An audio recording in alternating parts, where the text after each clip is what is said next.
Ciao ciao à toutes et à tous, je suis super content de vous retrouver pour faire cette vidéo sur le thème de Noël, que l'on a attendu longtemps puisque c'est un thème qui donne beaucoup d'inspiration pour nos broderies machines, et donc c'est ce que je vais vous montrer avec différentes broderies, différentes techniques. À la fin de cette vidéo, donc vous allez sur la deuxième moitié de la vidéo, vous verrez comment réaliser une boule de Noël ITH avec sa petite accroche pour la mettre dans un sapin de Noël ou autre si vous le souhaitez. Pour télécharger le fichier, je vous le redirai par la suite, mais il vous suffira de vous rendre sur mon site Oh My Broderie. Alors tout de suite, c'est parti. Je vais vous présenter ici 4 choses. D'abord, un calendrier de l'Avent que j'ai réalisé en ITH. Ensuite, un felty Père Noël. Ensuite, un yarn couching d'insert. Et puis enfin, la fameuse boule ITH de Noël que vous pourrez réaliser. Alors ce calendrier de l'Avent, je l'ai réalisé sur de la feutrine. D'abord, toutes mes broderies, donc 24 broderies sur de la feutrine blanche, et tout ça, je vais l'assembler sur de la feutrine rouge. Donc en fait, en réalité, j'ai 5 cerclages différents. Il y a 24 créations qui sont des semi-créations, puisque pour ceux qui ont le logiciel MyFunet, je suis reparti de Super Design. Alors les Super Design, c'est des designs qui sont déjà intégrés au logiciel. Maintenant, je les ai quand même pas mal modifiés pour que parfois ils aient moins de détails ou qu'ils soient plus à mon goût. Et donc il y en a 24, hormis les 3 flocons que j'ai repris, qui sont identiques. Tous les autres dessins sont différents. Donc il y a surtout pas mal d'appliqués. Et puis sur les couleurs, vous voyez, on est sur des tons verts, rouge, bleu, etc. Enfin un peu tout ce qui touche à Noël avec du doré également. Une fois que j'avais créé donc toutes mes poches, je les ai assemblées sur ma feutrine de laine rouge. Et sur cette feutrine, donc j'assemble un par un, et donc c'est bien un produit ITH, puisque tout est créé dans le cadre. Ça veut dire que l'assemblage se fait tout en broderie, en technique de broderie machine. L'écriture que vous voyez en haut, l'écriture Noël, c'est une écriture en appliqué que vous retrouvez justement aussi dans le logiciel MySuite. Et voici le résultat, avec les 24 poches, le résultat final, ça s'est terminé avec un peu de couture sur les bords, et puis des anses sur le dessus. Je vous ai mis à gauche l'exemple d'une étoile, justement, avec du fil jaune et du fil doré. Et puis à droite, une petite botte de Noël. J'ai pu me faire plaisir, d'ailleurs, si vous voyez au milieu, il y a un beau Père Noël. J'ai rajouté, évidemment, le numéro des cases. J'ai volontairement mis des cases éloignées, pas forcément dans l'ordre, pour que ça oblige à venir chercher. Voici pour ce calendrier de l'Avent. Maintenant, partons sur le felty Père Noël. Donc le felty, souvenez-vous, j'en avais déjà fait une vidéo que vous pourrez retrouver sur ma chaîne. Le felty, ce sont des petits écussons, des petits accessoires qui peuvent servir à poser sur une table, poser sur un vêtement, poser sur un accessoire, etc.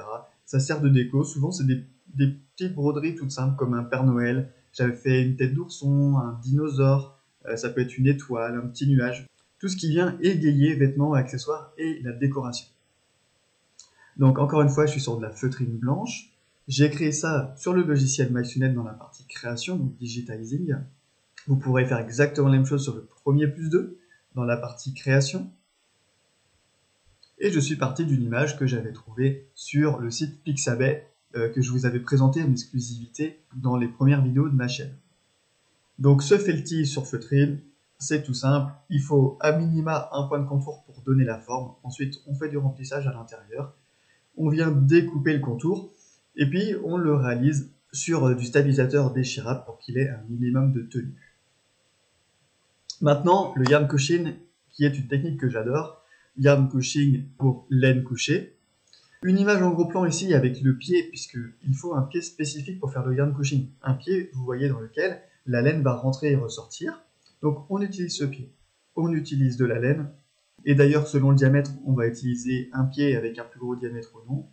Et puis il faut évidemment un fil d'aiguille également. Alors pour le style, on peut varier fil d'aiguille et laine. Et ça peut être des couleurs différentes. Là, j'ai choisi blanc et blanc pour que mon fil d'aiguille ne se voit pas. Et dans la création logicielle, je vous avais présenté comment réaliser du yarn couching, comment le créer, puisqu'il faut un point spécifique. Je vous avais montré sur Premier plus 2 et MyFunet comment le faire avec un point qui fait une sorte de zigzag. Mais surtout ne pas utiliser le double zigzag. Et l'objectif, c'est que cet ensemble vienne fixer la laine, donc la coucher sur mon tissu. Et là, en l'occurrence, un beau tissu de Noël, forcément, puisque vous voyez des étoiles argentées. Voici le résultat de près. On voit que la laine est couchée sur mon tissu.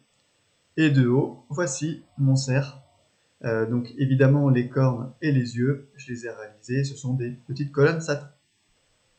Maintenant on va pouvoir passer à peut-être ce que vous attendez, c'est la fameuse boule de Noël en ITH. ITH pour In the Hoop, puisque c'est une boule de Noël qu'on réalise dans le cadre. Et c'est une boule de Noël avec un recto et un verso qui est joli. C'est-à-dire que derrière, il y a un morceau de tissu. On ne voit pas ressortir du fil de canette. Ce fichier boule de Noël, eh bien, il est offert si vous regardez donc, cette vidéo et que vous allez sur mon site internet. Je vous explique tout de suite. Vous allez sur https://omybroderie.fr, donc vous allez en bas de page et vous vous inscrivez sur cette page justement que vous voyez. Alors si vous êtes déjà inscrit, vous remettez vos identifiants que vous avez mis la dernière fois, donc votre nom, prénom, email. Quand vous arrivez sur la page d'après, vous n'avez plus qu'à cliquer pour télécharger les fichiers. Et les fichiers, vous avez du .vp3, du .pes, du .jef, etc. Si vous n'êtes pas déjà inscrit, vous vous inscrivez et vous téléchargez des fichiers. D'ailleurs, vous pourrez en profiter pour télécharger d'autres fichiers de broderie ITH qui étaient offerts dans d'autres vidéos.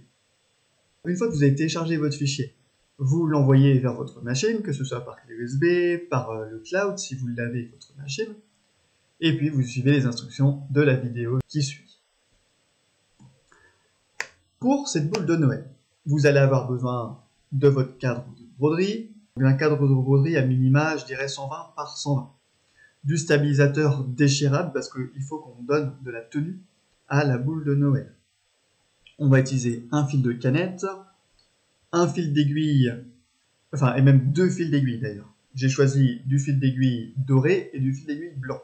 Donc amusez-vous à choisir d'autres couleurs si vous le souhaitez, évidemment. J'ai utilisé de la suédine rouge, donc 2 coupons, un pour l'endroit et un pour l'envers. On verra ensuite comment est-ce qu'on va faire.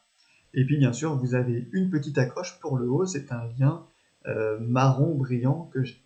Pour l'aiguille, vous pouvez utiliser, idéalement j'utilise toujours de l'aiguille en titane, ça peut être une aiguille en titane 90 dans ce cas-là, puisqu'il va y avoir quand même 3 épaisseurs. Donc une aiguille plus épaisse va permettre de passer plus facilement les épaisseurs.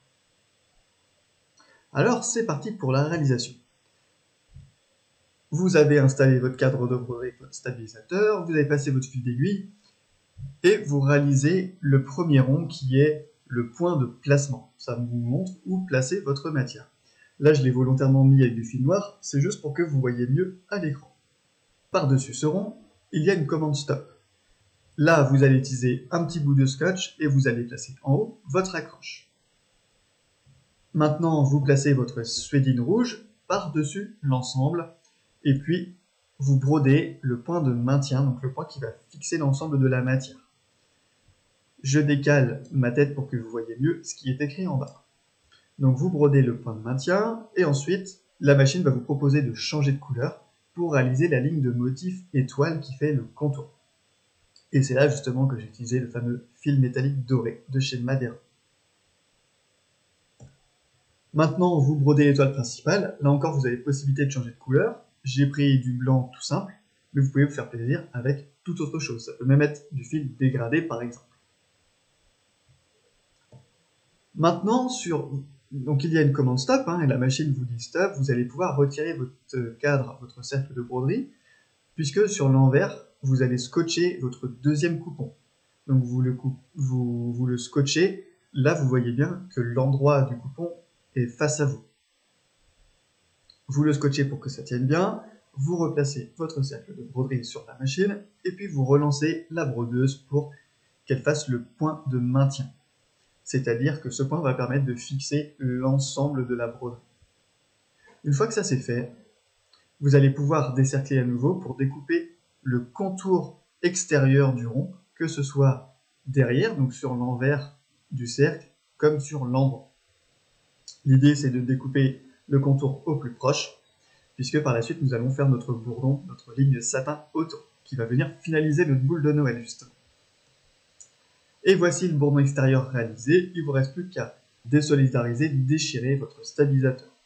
Donc s'il reste des petits poils de stabilisateur autour, il vous suffit de prendre un ciseau pour venir couper les petits bouts qui dépassent, les petits longs, les petits bouts de stabilisateur qui dépassent, ainsi vous ne les verrez plus.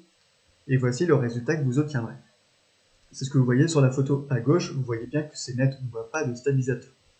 Donc utilisez juste un petit ciseau pour passer le contour. S'il y a des bouts qui dépassent, peut-être que vous n'en aurez pas.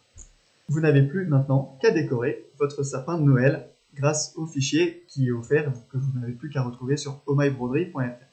N'hésitez pas à me laisser un commentaire et à vous abonner si cette vidéo vous a plu et à mettre un j'aime. Je vous souhaite de passer de très bonnes fêtes de fin d'année, que ce soit Noël et le Nouvel An, et du coup je vous dis à très bientôt. Ciao ciao!